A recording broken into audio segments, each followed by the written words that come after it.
लैक्टोन्स देखिए, जो cyclic ester होते हैं, साइक्लिक एस्टर्स को बोला जाता है लैक्टोन्स, है ना।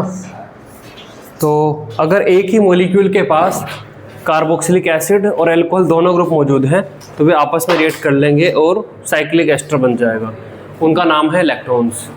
तो लिखिए, cyclic esters are known as लैक्टोन्स।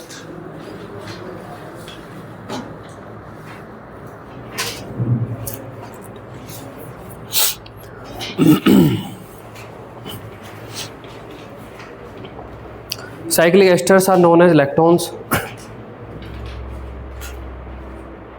Full stop. Carboxylic acid, whose molecules have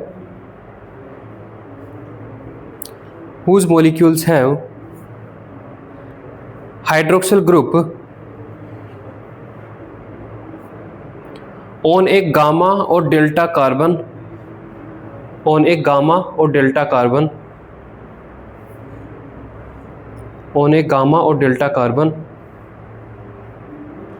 sir हाँ, कार्बोक्सिलिक एसिड whose molecules है हाइड्रोक्सिल ग्रुप ऑन गामा और delta carbon undergo an intramolecular esterification,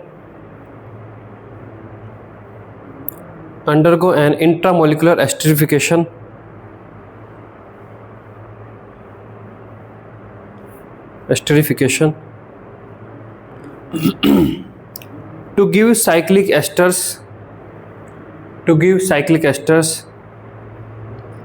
known as gamma or delta lactones,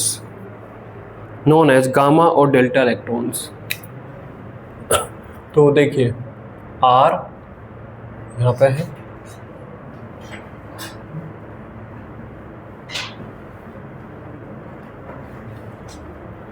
ये carboxylic acid है, ये carbon alpha carbon है, ये carbon beta carbon है, ये गामा कार्बन है और ये आपका डेल्टा कार्बन है। मान लो कि डेल्टा पोजीशन पे लगा है आपका OH, यहाँ पर आपका OH लगा है, तो ये एसिड कैटलाइज रिएक्शन देकर आपको एस्टर बनाकर देगा।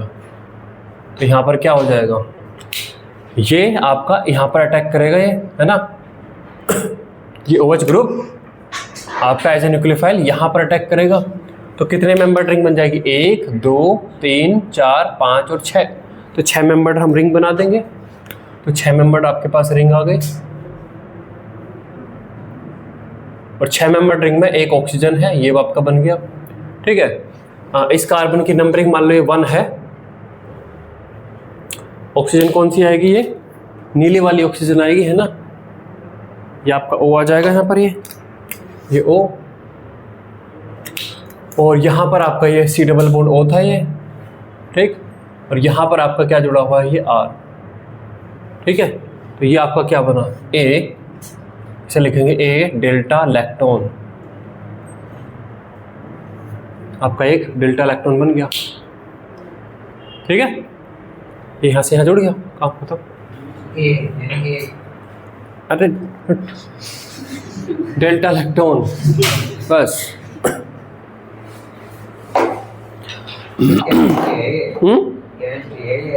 हाँ, नहीं लिख तो उसने एक ही रखा, ए ही रखा है।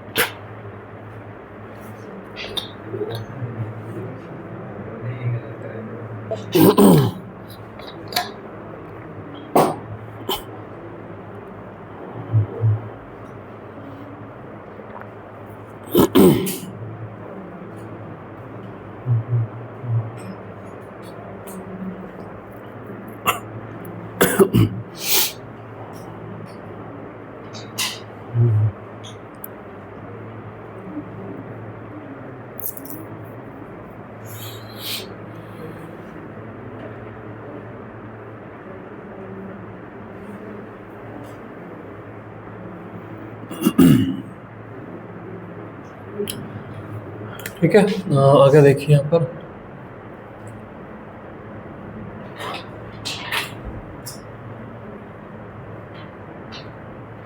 जो आपके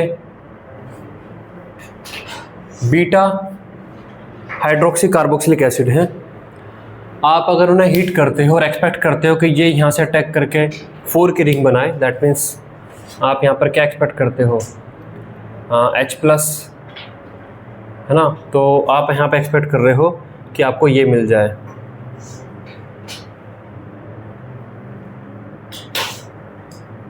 ये मिल जाए, है ना, तो ये नहीं बन पाता क्योंकि रिंग काफ़ी स्ट्रेंड है। तो उसकी बजाय ये क्या करते हैं, ये आपके एसिड या हीट के प्रेजेंस में ये आपके यहाँ से एक H निकल जाएगा, यहाँ से OH, ये आपको डिहाइड्रेशन देते हैं, है ना, ये रिएक्शन दे जाते हैं। ठीक है, तो बीटा पे अगर हाइड्रोक्सी है तो आपको बीटा इलेक्ट्रॉन नहीं मिलेगा, आपको alpha beta unsaturated carboxylic acid मिलेगा। ठीक है, क्योंकि 4 मेंबर्ड रिंग हाईली स्ट्रेंड हो जाएगी, वो नहीं बनाता। ठीक है, आगे चलेंगे, लिखिए।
हो गया, चलिए अगली रिएक्शन चलते हैं, ट्रांसएस्टरिफिकेशन।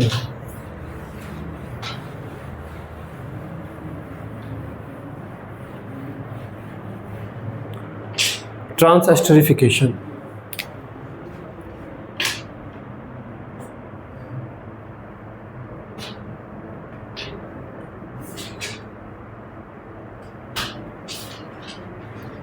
ट्रांसएस्टरिफिकेशन तो यहाँ पे देखिए, आपके पास मान लो पहले से कोई एक एस्टर है R⁻⁻O ये एक एस्टर है। आप अगर इसकी रिएक्शन की, आप इसको अगर रिएक्ट कराते हो किसी अल्कोहल के साथ R⁻⁻OH और एसिड कैटालाइज ये होगी तो एक इक्विलिब्रियम यहाँ पे बनाता है H+, तो ये बन जाता है R। देखिए ये R⁻O इस पे अटैक यहाँ पे करेगा और ये यहाँ पे निकल जाएगा। ठीक है, जैसे एस्टर बन रहे थे इसी तरीके से एक एस्टर से दूसरा एस्टर बन जाएगा R⁻O और यहाँ पर आपका OR⁻ ये बन जाएगा और ये जो आपका निकला है ये आपका R⁻OH बन जाएगा। ठीक है, ये आपका बन जाएगा। तो एक एस्टर से दूसरा एस्टर बन सकता है। अब इसमें इक्विलिब्रियम है, कैसे इनको निकालोगे भाई, कैसे इसकी यील्ड निकालोगे, ये तो इक्विलिब्रियम है ना। अब इसकी यील्ड कैसे निकालोगे, अब अगर आपने कुछ ऐसा डाल दिया क्योंकि अल्कोहल को ऑब्जर्व कर लेता है, कुछ ऐसा सब्सटेंस वो तो इसको भी कर लेगा, तो ये कैसे कंट्रोल करोगे, राइट साइड वाले करें हैं। हाँ, तो यहाँ पर देखिए एक चीज़ यहाँ पर है, सिंपल डिस्टिलेशन कर, देखिए इसका है, मान लो इसका हाई बॉइलिंग पॉइंट है, इसका हाई बॉइलिंग पॉइंट है, इसका भी हाई बॉइलिंग पॉइंट है। ये वाला पार्ट है इसमें जिसका मोलिकुलर वेट ज़्यादा है, ये वाला पार्ट है जिसका मोलिकुलर वेट ज़्यादा है। अब अगर ज़्यादा वाले जुड़ गए तो और ज़्यादा molecular weight, higher boiling point बन जाएगा, है ना। हाई बॉइलिंग पॉइंट, तो इसका हाइयर बॉइलिंग पॉइंट बन जाएगा और इसका क्या बन जाएगा, ये छोटा पार्ट था उसका, लोअर बॉइलिंग पॉइंट। तो आप डिस्टिलेशन करोगे तो ऑब्वियस है कि इन दोनों में से कोई सा एक कम बॉइलिंग पॉइंट, ये वाला जो बनेगा ये तुरंत निकलेगा तो इक्विलिब्रियम डिस्टर्ब होगा, स्केल्ड आती रहेगी, रिएक्शन आगे आती रहेगी। ठीक है, तो इस तरीके से बाय डिस्टिलेशन हम इसमें एल्डी ले लेंगे। ये लिखिए,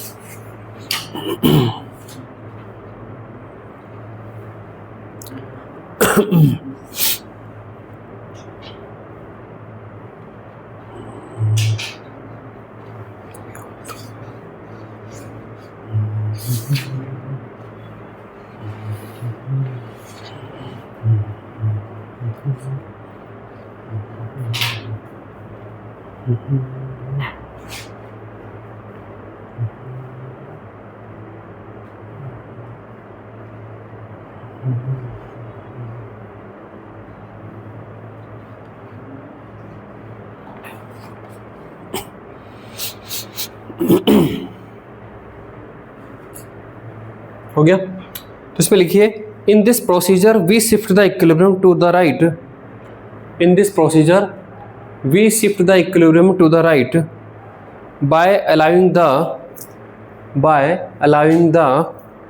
लो boiling alcohol, by allowing the low boiling alcohol we shift the equilibrium to the right by allowing the low boiling alcohol to distill from the reaction mixture,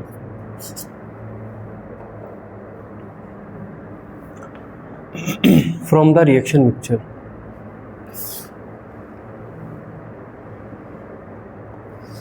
ठीक है, तो यहाँ तक हम क्या बना रहे थे, एस्टर्स बना रहे थे।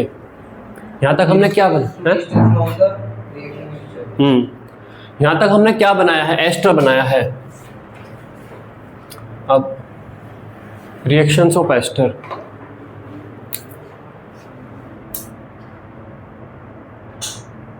Reaction of ester. तो एस्टर से आप क्या करना चाहोगे रिएक्शन, बताइए।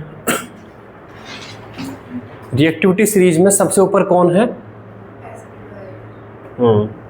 जो ऊपर वाला है अपने से नीचे वालों को बना देता है। तो एस्टर से आप क्या बनाना चाहोगे, नहीं, कोई गरीब दूसरे गरीब को क्या ही देगा, नीचे वाले दोनों दो जो है वे गरीब हैं। अब एक गरीब दूसरे को क्या, एक गरीब पे 100 रुपये 50, तो 100 रुपये वाला देगा, ले 20 रुपये ले ले, ये क्या, कोई लखपति ही तो किसी गरीब को देगा ना। तो नीचे वाले दोनों गरीब हैं, नीचे वाले दो किसी काम का नहीं, उनसे और कुछ नहीं बनाया। मतलब एस्टर से आप सोचो कि मैं एमाइड बना लूँ, क्यों एस्टर से एमाइड बनाओगे भाई, एसिड क्लोराइड से क्यों नहीं एमाइड बना रहे। कहीं अगर आपको इंडस्ट्री में एमाइड बनाने हैं तो एस्टर से क्यों बनाओगे, एस्टर से क्यों बना, एसिड क्लोराइड से बनाओ, एसिड एनहाइड्राइड से बनाओ, जिससे ठीक ठाक रिएक्शन का रेट भी आए। तो इससे एमाइड आप नहीं बनाएंगे, इससे एमाइड यूजुअली नहीं बनाएंगे। तो इसकी एक रिएक्शन बचती है हाइड्रोलिसिस, है ना।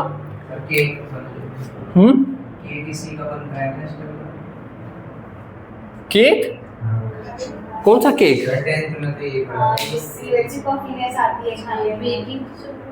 एस्टर से,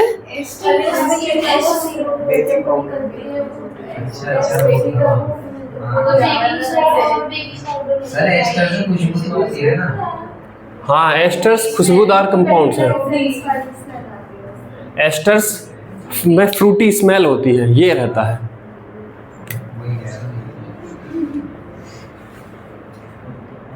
एसिड कैटालाइज हाइड्रेशन,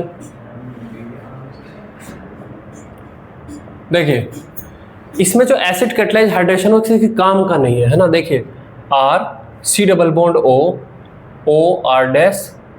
आप इसमें पानी डाल देंगे तो ये रिएक्शन वही है, इक्विलिब्रियम का मैं उल्टा लिख रहा हूँ बस।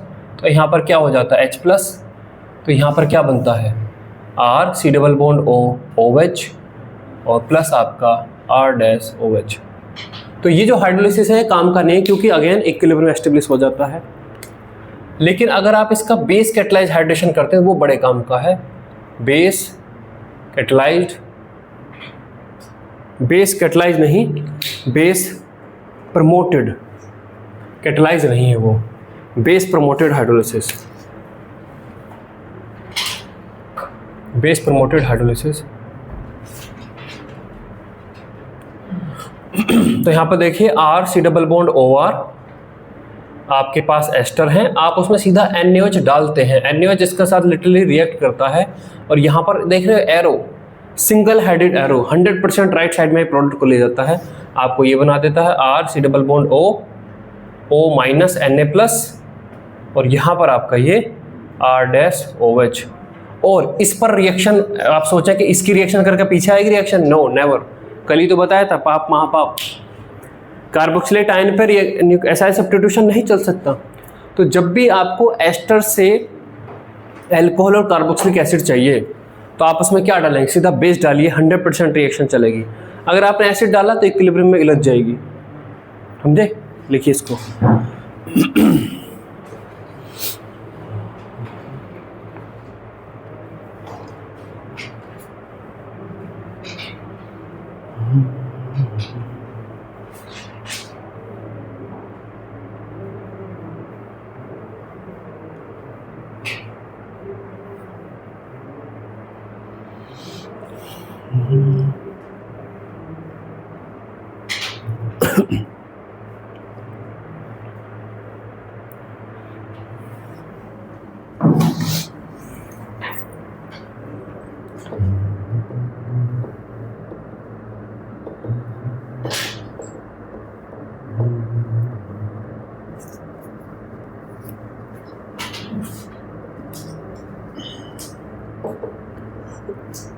हो गया।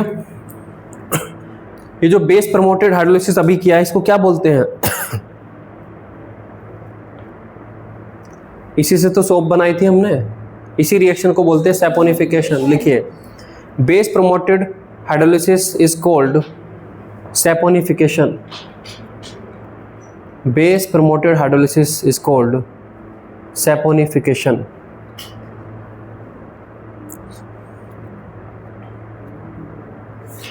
ठीक है, और ये इरिवर्सिबल रिएक्शन है, तो इसमें लिखिए base promoted hydrolysis of an ester is an irreversible reaction and gives quantitative yield quantitative yield का मतलब जितना आपने ये लिया है उसके अकॉर्डिंग ही आपको इतना ये दे देगी। ये रिएक्शन नहीं जैसे कि 50% yield आ रही है क्योंकि इक्विलिब्रियम में चल रही है ना। तो एग्जैक्ट 100% ये रिएक्शन आपकी इरिवर्सिबल रिएक्शन है, तो आपको प्रोडक्ट दे देती है। ठीक है, हो गया। चलिए एक चीज जानते हैं, ऑयल एंड फैट्स। ऑयल और फैट क्या होते हैं? ऑयल और फैट केमिकली एक ही चीज़ है, बस जो नॉर्मल 25 डिग्री सेंटीग्रेड पर लिक्विड है उसे ऑयल बोल देते हैं, जो 25 डिग्री सेंटीग्रेड पर आपका सॉलिड में है उसे फैट बोल देते हैं। ठीक है, ऑयल और फैट केमिस्ट्री की पॉइंट ऑफ व्यू से एक ही है। ठीक, तो किसे बोलते हैं? लॉन्ग चेन का, हाँ, लॉन्ग चैन कार्बोक्सिलिक एसिड के एस्टर्स को ऑयल या फैट बोलते हैं, और लॉन्ग चैन कार्बन के कार्बोक्सिलिक एसिड को बोलते हैं फैटी एसिड्स। तो लिखिए oils and fats are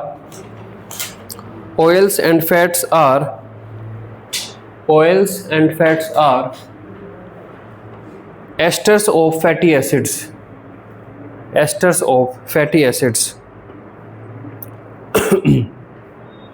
full stop.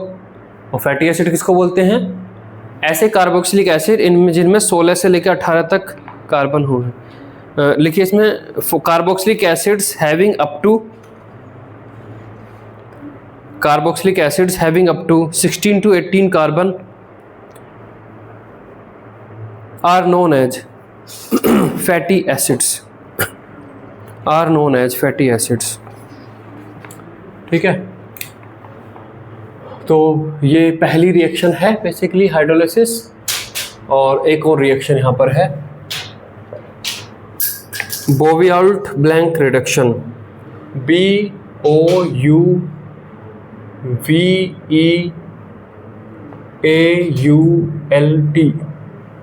Pronunciation वाले बताओ भैया क्या है इसकी प्रोनाउंसिएशन, बताओ। बोविआल्ट वो भी आउट। हाँ। नाम का भी पूछ रहे हो आप? नाम का तो Bouveault Blanc reduction. Bouveault Blanc reduction है ये R C double bond O R dash. इसकी रिएक्शन अगर हम करते हैं Na अल्कोहल, तो ये आपको ये बना देता है RCH2OH। ये एस्टर्स की रिएक्शन है, ये डायरेक्ट है, ये बस ये याद करनी है, ठीक है। लिखिए इसको।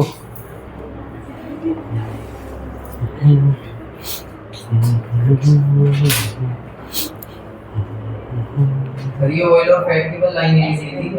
हाँ बस जानकारी थी, ये तो पेपर में नहीं आएगा, बस पता होना चाहिए कि ये एस्टर्स ही होते हैं, इनको ही फैट बोल देते हैं।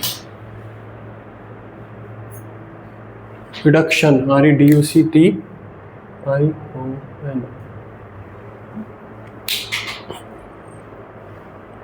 और वो भी आउट में आधा ले आएगा।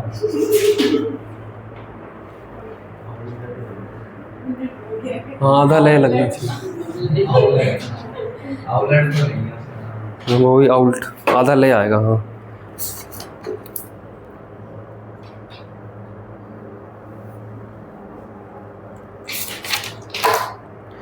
सर ये आपके नोट्स नहीं तो होंगे नहीं, मतलब पहले से बना रखे होंगे, तो पिछले साल वाले बच्चों ने कभी आपको आधा ले नहीं बताया?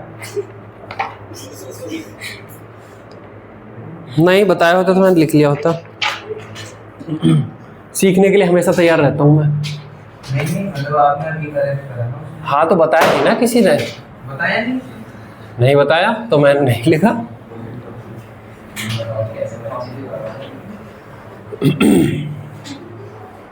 चलिए अब है एमाइड्स। एमाइड्स लिख लिया ये। Amides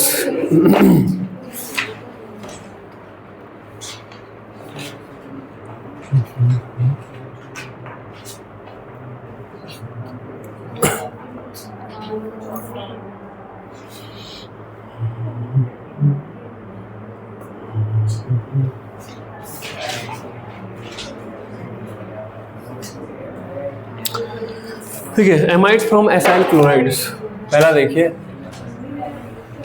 amides from acyl chlorides. Amide अगर आप देखें तो एमाइड तीन तरीके के हैं, है ना। तो यहाँ पर देखिए RC डबल बॉन्ड OCl। आप अगर इसकी रिएक्शन कराते हैं NH3 के साथ, तो NH3 खुद एज ए न्यूक्लियोफाइल यहाँ पर एक्ट करेगा, तो यहाँ पर ये बन जाता है आपको RC डबल बॉन्ड ONH2। ये अनसब्स्टिट्यूटेड एमाइड्स हैं, है ना। ये आपके हैं अनसब्स्टिट्यूटेड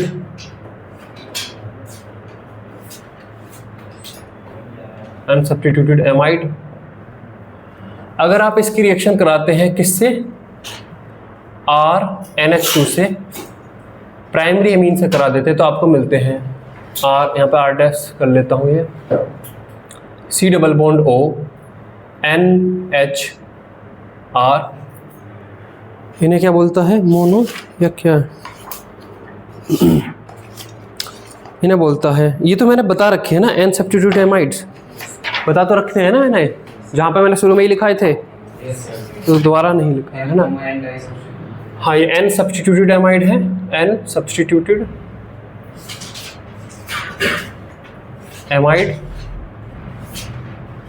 अगर मैं यहाँ पे लेता हूँ R dash R double dash NH, तो यहाँ पर आपको RC double bond O N R dash R double dash N comma N di substituted amide. अगर आप यहाँ पर 3 डिग्री अमीन की भी रिएक्शन कराते हैं, that means R dash 3N, तो न्यूक्लियोफाइल की तरह तो वो भी रिएक्ट कर लेता है ना। तो यहाँ पर देखिए R C double bond O NR3 plus और यहाँ पर Cl माइनस। होता क्या है इन बाकियों में, क्या होता है बाकियों में NH3 ने रिएक्ट किया तो Cl निकलता है और इसमें से एक H निकलता है, इसमें से एक H निकलता है। दैट मीन्स हर रिएक्शन में अगर आप देखें तो माइनस HCl भी यहाँ पर हुआ है, माइनस HCl हुआ है, माइनस HCl हुआ है। बस ये यहाँ पर माइनस HCl हो नहीं पाया क्योंकि इसके पास H ही नहीं था। ठीक है, ये लिखिए पहले।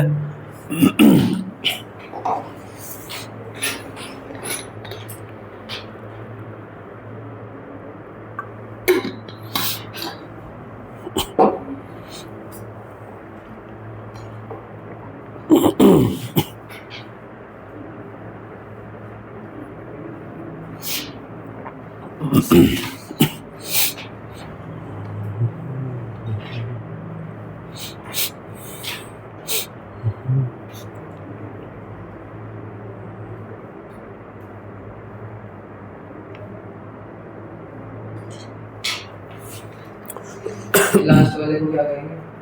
Salt of amide. Acyl ammonium chloride, acyl ammonium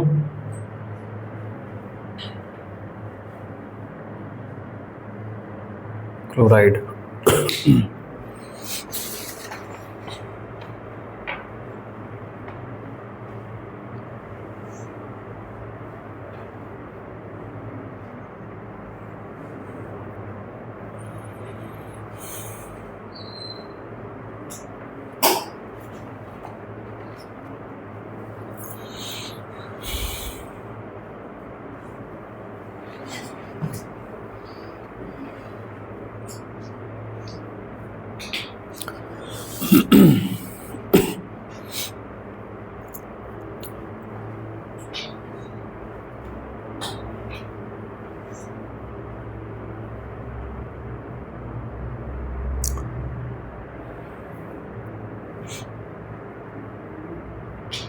हो गया, लिखिए okay.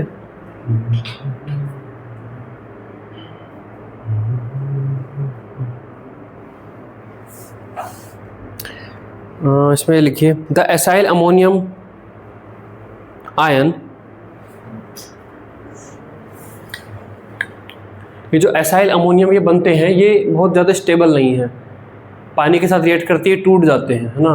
The acyl ammonium ion,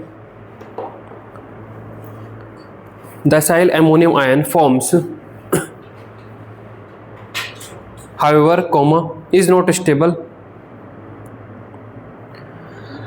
The acyl ammonium ion however is not stable in the presence of water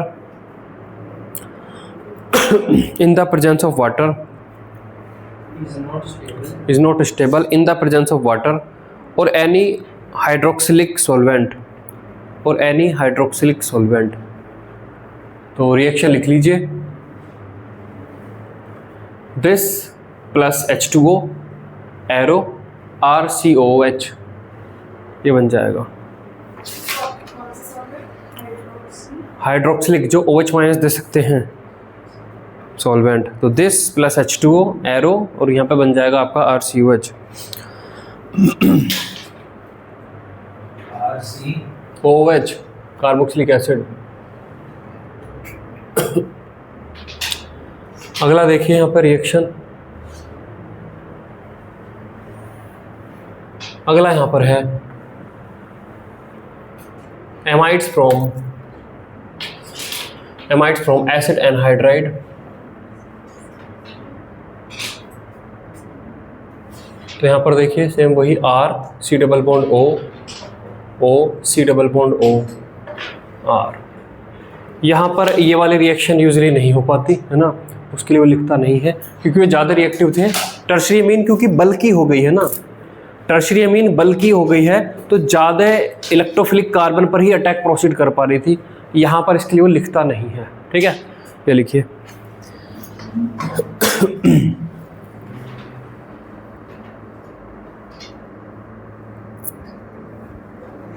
हाँ एक मिनट, उसमें एक जानकारी तो रह गई। पीछे वापस आइए, पीछे में वहाँ पर देखिए, यहाँ पर वो कहता है उसमें एमाइड, उसमें एसाइल क्लोराइड वाले में, कि यहाँ पर आपको जो एमीन या अमोनिया या एमीन जो ले रहे हो ना, वो आपको ज़्यादा लेना पड़ेगा। मतलब 1:1 की स्टोइकियोमेट्री में नहीं चलेगा। RCOCl प्लस NH3 1:1 की स्टोइकियोमेट्री में नहीं चलेगा। कम से कम अमोनिया या एमीन 2 टाइम्स होना चाहिए। क्यों? क्योंकि यहाँ पे आप देखते हो यहाँ पे HCl निकलता है, और ये HCl निकलने वाली अमोनिया के साथ, जो एग्जिस्टिंग अमोनिया उसके साथ रिएक्ट करता है ना। एक और ये एक बना, तो ऐसा देखिए, ये एक था, मतलब एसिड क्लोराइड एक था, ये 2 था और ये एक था, तो 2 में से एक तो वहां रिएक्ट कर गया और बचा हुआ जो एक है वो उसके साथ रिएक्ट कर गया। तो कम से कम जो भी अमोनिया है या HCl है, अमोनिया है या फिर जो अमीन है, वो हमें 2 गुना लेना होगा। नहीं समझ पा रहे? यहाँ पे जब रिएक्शन होती है तो HCl निकलता है और वो HCl ढूंढता है बेस। अब हमने यहाँ पर क्योंकि अमोनिया या एमीन खुद बेस है, तो हमने pyridine तो डाला नहीं, तो वो यहाँ पर एग्जिस्टिंग जो अमोनिया उसी के साथ रिएक्ट कर लेता है HCl। तो इसका मतलब जो आपका अमोनिया है वो 2 जगह पर कंज्यूम हो रहा है, एक तो एमाइड बनाने में और एक HCl से फाइट करने में। तो आपको जो अमोनिया है या एमीन है वो 2 टाइम्स होना चाहिए स्टोइकियोमेट्रिकली कम से कम। तो ये पॉइंट लिखिए इसमें। NH3 और अमीन should be taken in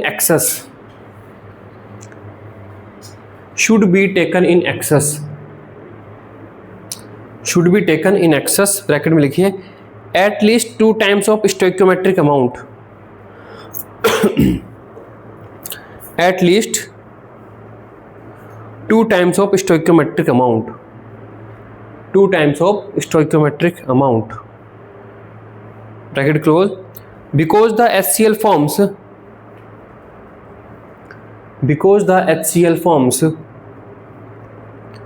will react with remaining NH3 और amine।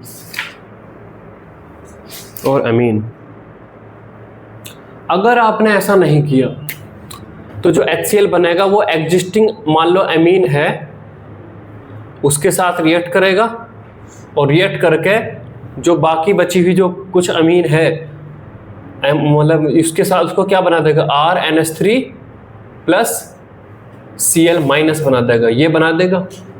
अगर आपने RCOCl लिया 1 मोल और आपने अमोनिया लिया या 1 डिग्री अमीन लिया 1 मोल, तो जैसे ही आधा मोल इसका रिएक्ट करेंगे, तो आधा मोल तो अमीन ने रिएक्ट कर लिया और आधा मोल जो बचा हुआ है वो बन गया ये।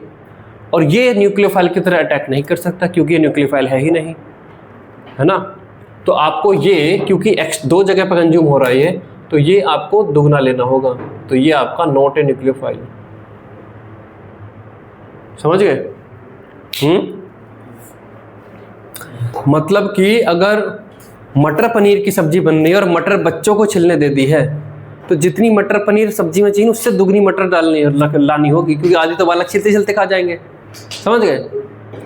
तो मटर अगर तुम्हें चाहिए 200 ग्राम, तो कम से कम 400 ग्राम मटर का इंतजाम करो, क्योंकि 200 ग्राम तो छिलने में ही खत्म हो जाएगी। तो आपने अभी बनाया नहीं, अभी बनाया, तो क्रिएटिविटी है ना। हाँ, तो मटर आपको दुगनी लेनी होगी, क्योंकि आधी मटर तो बच्चे छिलते खाई जाएंगे। कभी 100 ग्राम दी तो इतनी सी बच्ची कहाँ गई मटर। हाँ, तो अभी ध्यान है, मैं लिख लेता हूँ इसको, ऐसा वापस थोड़ा ना बनता है।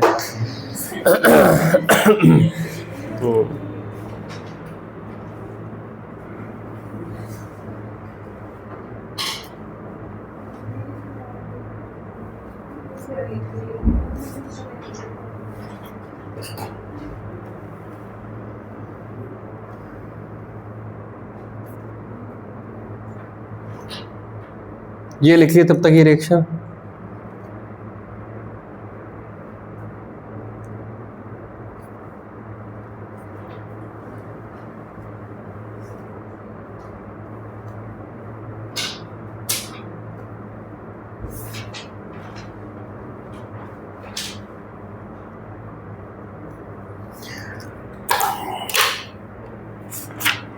Sir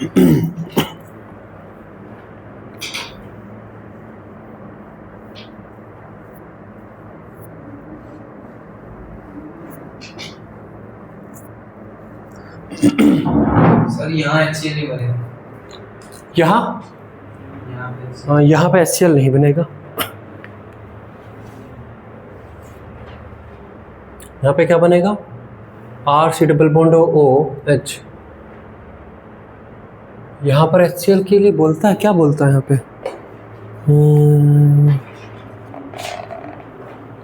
acid anhydride ammonia.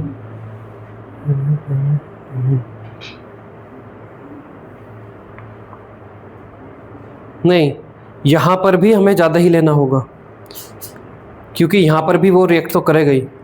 यहाँ पर भी स्टोइकियोमेट्रिकली ज़्यादा ही लेना होगा। ठीक है, HCl नहीं बनेगा। हाँ, बस ये हटा लेंगे। स्टोइकियोमेट्रिकली ज़्यादा यहाँ पर भी लेना ही होगा, क्योंकि यहाँ पर बनेगा वो RCOH, वो फिर अमोनिया के साथ रिएक्ट करेगा, है ना।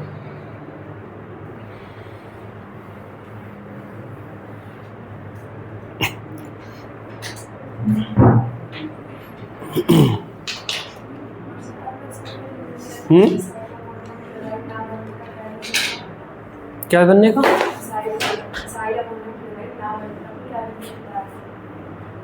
क्योंकि टर्शरी अमीन रिएक्ट करती है वहाँ पे एज ए न्यूक्लियोफाइल, और टर्शरी अमीन हो जाती है बहुत बल्कि न्यूक्लियोफाइल।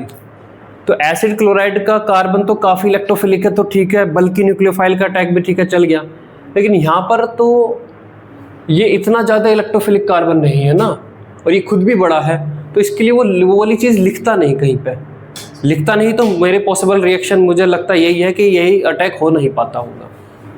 मेरी पॉसिबल मानना यह है कि ऐसा होता होगा, क्योंकि कहीं पे भी लिखा नहीं है फोर्थ वाला केस, केवल वो एसिड क्लोराइड में उसने लिखा है ना। ठीक है। Next, amides from asters. अब एस्टर्स में वो कहता है कि एस्टर के साथ जब आप बनाओगे तो रिएक्शन होती तो है, लेकिन बहुत ज़्यादा स्लो होती है ना। तो लिखिए, इसमें पहले लाइन लिखिएगा, एमाइड फ्रॉम एस्टर्स। तो these reaction takes place much more slowly, these reactions takes place much more slowly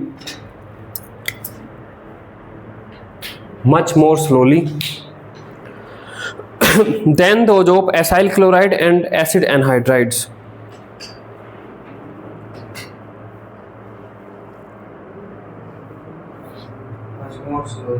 Much more slowly than those of acyl chloride or anhydride. Full stop. ठीक है। अब यहाँ पे वो एक पॉइंट कहता है कि यहाँ पर आपको अमोनिया या अमीन एक्सेस में लेने की ज़रूरत नहीं है, क्योंकि अब यहाँ पर बनेगा ROH बनेगा, एल्कोहल बनेगा, और एल्कोहल इतने एसिडिक नहीं है कि अमोनिया के साथ रिएक्ट करके उसे बेकार कर दें, है ना। मतलब बड़े लोगों को अगर मटर दी है तो वहाँ पर मटर गायब नहीं होएगी। ठीक है, यहाँ पर बनेगा एल्कोहल, और एल्कोहल अमोनिया के साथ एज ए एसिड रिएक्ट नहीं करते, तो यहाँ पर अमोनिया या एमीन को एक्सेस में लेने की ज़रूरत नहीं है। नोट करके लिख लीजिए, there is no need to take NH3 और amine in excess. There is no need to take NH3 और amine in excess because the R-OH forms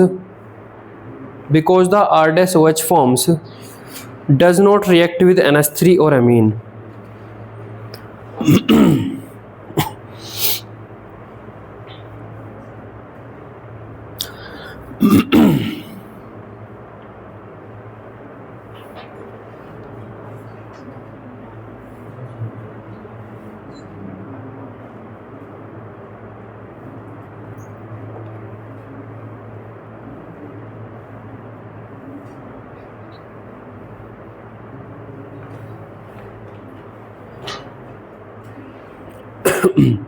sir उसका पता नहीं होना चाहिए कि जरूरी नहीं है ना, जो एनाइड्राइड में बनेगा HCl की जगह। नहीं, उसमें अमोनिया एक्सेस होनी चाहिए। नहीं होनी चाहिए, लेकिन क्या बन रहा है उसका, क्या खास सिग्निफिकेंस? क्यों ऑफ सिग्निफिकेंस है? R-COH बनेगा, एसिड बनेगा, और वो अमोनिया को खाएगा। अच्छा, इसीलिए तो उसने एस्टर में खासकर लिखा है। अरे RCOH बनेगा, R डैश तो नहीं है ना। ये लिख लिया।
हो गया।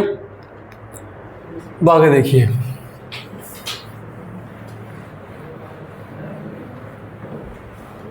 Amides from carboxylic acid.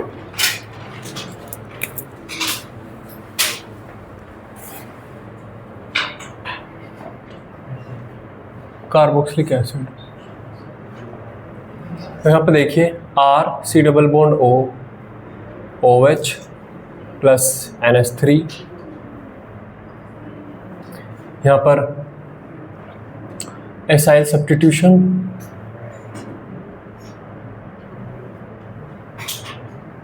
और RC double bond O NH2। ठीक है।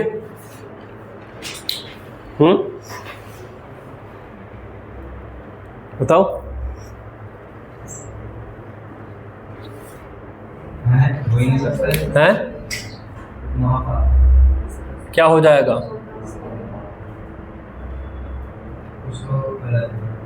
कुछ गलत है। तो यहाँ पर कार्बोक्सिलिक एसिड और अमोनिया में कुछ संवाद होगा। क्या संवाद होगा यहाँ पर देखिए।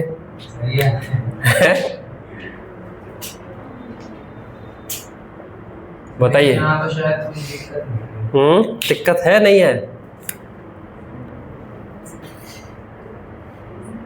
सर मतलब वहाँ एसिड बेस ना होके वो कार्बोक्सिलिक एसिड बोलेगा कहाँ जा रही है अमोनिया, कहाँ जा रही है अमोनिया। तो अमोनिया बोल रही है बाबूजी न्यूक्लियोफिलिक अटैक करने।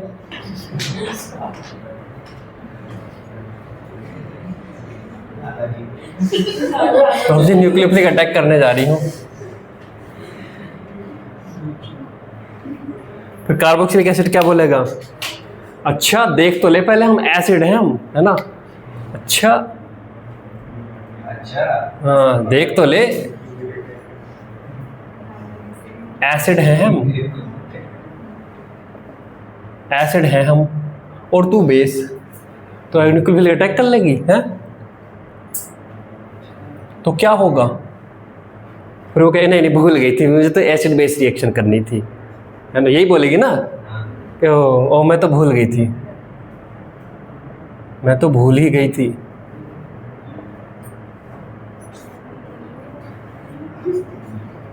तो अब बताओ क्या होएगा? इसका मतलब ये रिएक्शन तो आपकी नहीं हो सकती, क्योंकि कार्बोक्सिलिक एसिड एसिड है, अमोनिया बेस है। आप चाहोगे कि यहाँ पे न्यूक्लियोफिलिक एडिशन मतलब वो अटैक होने लगे, बजाय कि एसिड बेस के। नहीं, एसिड बेस रिएक्शन थर्मोडायनेमिकली सबसे ज़्यादा फेवरेबल होती है, तो सबसे पहले वही होती है। तो क्या होगा? यहाँ पर आपका होगा RC double bond OH, carboxylic acid है, ये अमोनिया है। एसिड बेस रिएक्शन होकर क्या बनेगा? सोल्ट बनेगा पहले। RC double bond O minus और आपका NH4 प्लस, ये बन गया कार्बोक्सिलेट सोल्ट, है ना, अमोनियम कार्बोक्सिलेट।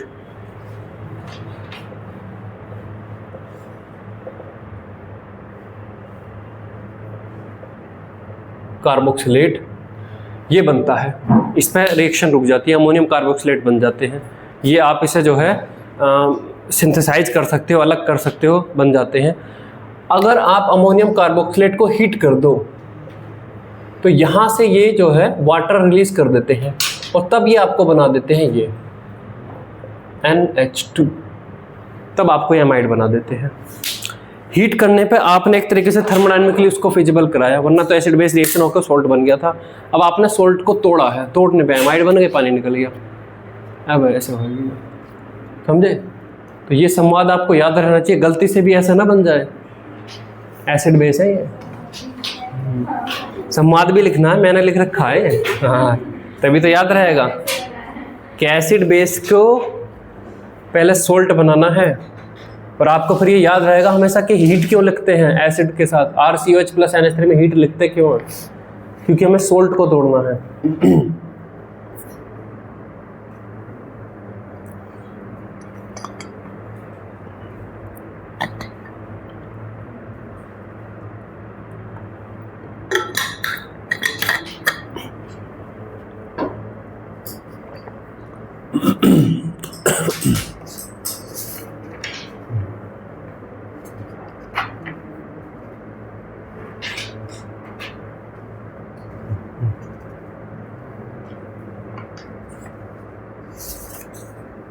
क्वेश्चन मार्क आएगा। कहाँ जा रही है? हाँ, क्वेश्चन मार्क आएगा। यहाँ पे क्या आएगा? पूर्ण विराम, वो क्या आएगा यहाँ पे? हिंदी में बात चल रही है।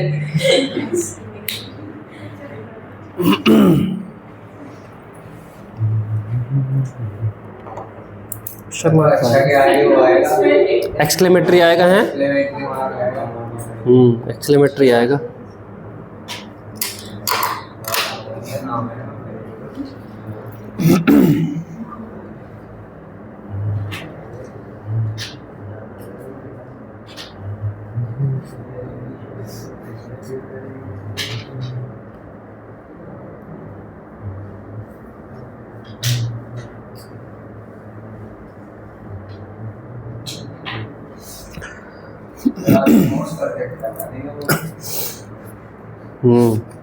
क्वेश्चन मार्क एक्सक्लेमेटरी सब लगा लिए मैंने।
हो गया? चलिए, reactions of amide. Reactions of amide,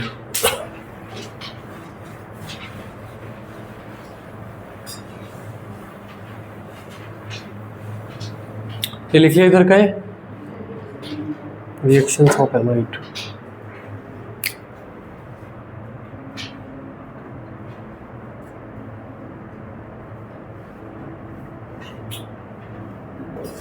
पहला है हाइड्रोलिसिस।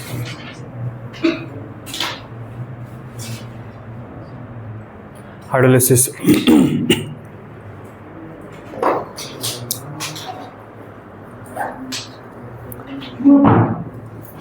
तो यहाँ पे देखिए, ये जो एमाइड है सबसे कम रिएक्टिविटी पे पायदान पे सबसे नीचे बैठे हैं, तो ये पानी के साथ भी तुरंत रिएक्ट नहीं कर पाते, हीट देनी पड़ती है इनको, है ना। तो लिखिए amides undergo hydrolysis, amides undergo hydrolysis when they are heated with aqueous acid. Simple पानी से काम नहीं चलेगा, एसिड लेना पड़ेगा उसमें। विद एक्वस एसिड और aqueous base, with aqueous acid और एक्वस बेस। तो यहाँ पर देखिए R C double bond O NH2। अभी तक पानी से काम चल जा रहा था लेकिन अब आप यहाँ आपको एसिड और यहाँ पर आपको हीट भी करना होगा, तब जाके टूटेंगे। तो आपका ये R C double bond O OH, और यहाँ पर आपको बेस लेना होगा और यहाँ पर आपको हीट भी करना होगा, तब जाके आपको ये R C double bond O minus, आपको कार्बोक्सिलिक एसिड चाहिए तो आप उसमें H प्लस एसिड डाल लीजिए, तो R C double bond O OH, ठीक है। क्योंकि ये सबसे कम रिएक्टिव है तो हीट वगैरह इन्हें चाहिए।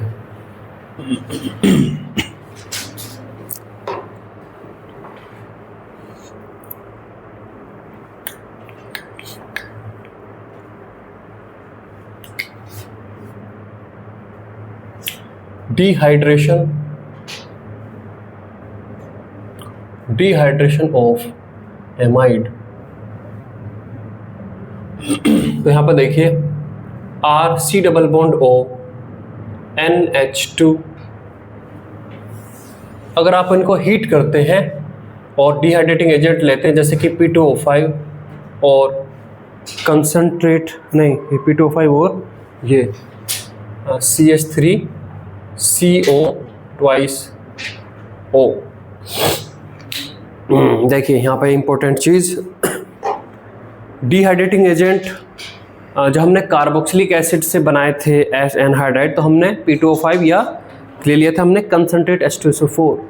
क्योंकि कार्बोक्सिलिक एसिड थे तो कंसनट्रेट H2SO4 उनके साथ एसिड बेस रिएक्शन थोड़ा ना करेगा, कार्बोक्सिलिक एसिड की एसिड के साथ क्या होगी, रिएक्शन होगी नहीं। एमाइड्स आपके होते हैं, एमाइड बहुत स्ट्रॉन्ग बेस नहीं है, एमाइड आप बेस वाले उसमें बहुत पीछे पड़े रहते हैं, अमोनिया वगैरह से भी हज़ारों गुना कम बेसिक है, क्योंकि लोन पेयर घूमने जाता है कॉन्जुगेशन में, है ना। लेकिन ये एम्पोटेरिक है, इतने फिर भी हैं कि कंसनट्रेट H2SO4 तो रिएक्ट कर ही जाएगा इनके साथ। तो अगर आपने यहाँ पे कंसनट्रेट H2SO4 ले लिया ना डिहाइड्रेटिंग एजेंट में, तो रिएक्ट करने लगेगा वो। कभी भी डिहाइड्रेटिंग एजेंट आपका रिएक्टिंग नहीं होना चाहिए, है ना। अगर वो रिएक्ट ही करने लगा उस चीज़ के साथ तो डिहाइड्रेशन क्या करेगा, वो तो एसिड बेस रिएक्शन चलाने लगेगा। तो यहाँ पर हमने डिहाइड्रेटिंग एजेंट में P2O5 आप ले सकते हो, और यहाँ पर हमने एसिड एनहाइड्राइड ले लिया, ये भी पानी के एब्जॉर्ब कर लेते हैं, तो हमने डिहाइड्रेटिंग एजेंट भी बदल दिया है। तो जब आप इसको करते हैं तो आपको मिल जाता है ये R C triple bond N, nitriles मिल जाते हैं आपको। और अगर आपको याद हो, क्या तुम्हें याद है ना, तो यहाँ पर देखिए RCN, जब हम इसका हाइड्रोलिसिस करते हैं तो आपको याद होगा बीच में एमाइड बनते हैं, याद है नहीं याद है, बता देता हूँ, उल्टा प्रोसेस बता देता हूँ। नाइट्राइल जो बनते हैं, देखिए ये नहीं पढ़ा था hydrolysis of nitrile, carboxylic acid के मेथड ऑफ प्रिपरेशन में नहीं है, हैं? देखिए methods of preparation of carboxylic acid में नाइट्राइल का हाइड्रोलिसिस, ये हाँ तो उल्टा है ना, उल्टा process R C triple bond N। तो यहाँ पर हम जो है H प्लस H2O लेके आते हैं, तो यहाँ पर क्या बन जाता है R C OH double bond NH, ये बन जाता है। ये क्या हो जाते हैं टोटोमराइज, और टोटोमराइज होकर क्या बना लेते हैं, ये बॉन्ड आप इधर दिखा देंगे और H इधर आ जाएगा, तो क्या बन जाते हैं एमाइड बन जाते हैं। और इन्हीं एमाइड को अगर आप प्रोलॉन्ग हाइड्रोलिसिस करके रखते हैं H+H2O, तो ये फिर आपको फाइनली देते हैं RC+O OH। ठीक है, समझे? तो उन्हीं एसिड से हमने बनाए थे एमाइड, और एमाइड के भी डिहाइड्रेट करके बन जाते हैं नाइट्राइल। तो उल्टा अगर आप करोगे नाइट्राइल, नाइट्राइल के हाइड्रोलिसिस से बन जाते हैं एमाइड, और एमाइड को भी प्रोलॉन्ग हाइड्रोलिसिस करके रखेंगे तो ये बन जाते हैं। ठीक है, तो उल्टा अभी हमने यहाँ पे चलाया कि एमाइड से हमने नाइट्राइल बनाए। अब नाइट्राइल क्योंकि बनते कार्बोक्सिलिक एसिड से ही हैं, तो नाइट्राइल को भी कार्बोक्सिलिक एसिड डेरिवेटिव बोला जाता है। ये हमने लिखा था नोट करके।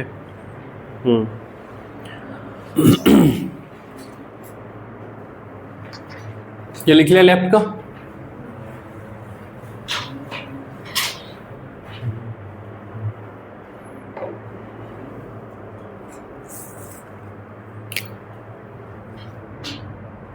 हीटिंग ऑफ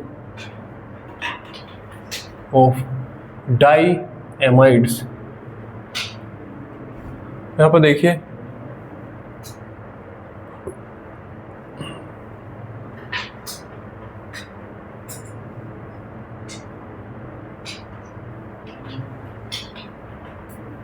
कोई बताएगा इसका नाम क्या है? थैलिक एसिड से बनाए हैं ये, थैलेमाइड है ये। PHTHALA, ये वाला जो A है AMIDE, थैलेमाइड। थैलेमाइड। अब हम इसको हीट करते हैं।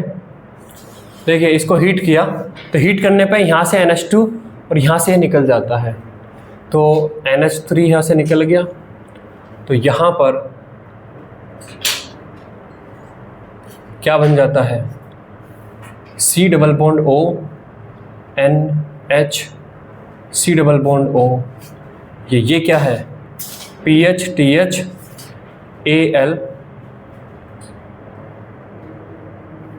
थैला। थैले में से हवा निकल गई, क्या बन गई? थैली। ये थैला है, ये हवा निकली यहाँ से, अमोनिया निकली थी यहाँ से, हवा निकल गई तो बनी थैली। ये हमारे गुरु श्री 1008 निर्मल सिंह ने बताया है ये, तो कानपुर वाले। थैला, थैले में से हवा निकल गई तो बन गई थैली। ठीक है, तो ये है थैलीमाइड। आई, यहाँ पर आई है, वहाँ पर ए है, वो एमाइड्स है, ये इमाइड्स है।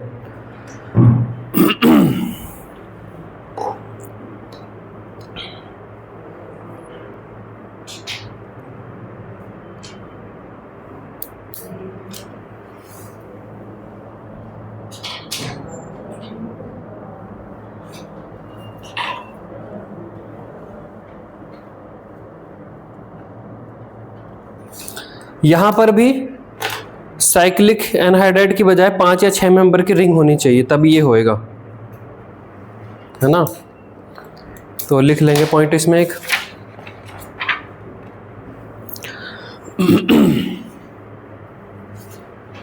ये लेटर बोल्ड कर लेना, एमाइड है ये और ये इमाइड है। ठीक है,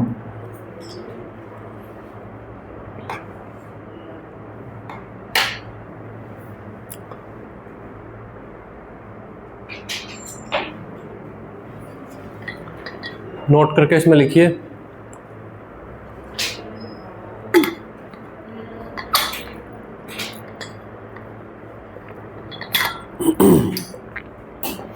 Similar to cyclic anhydrides,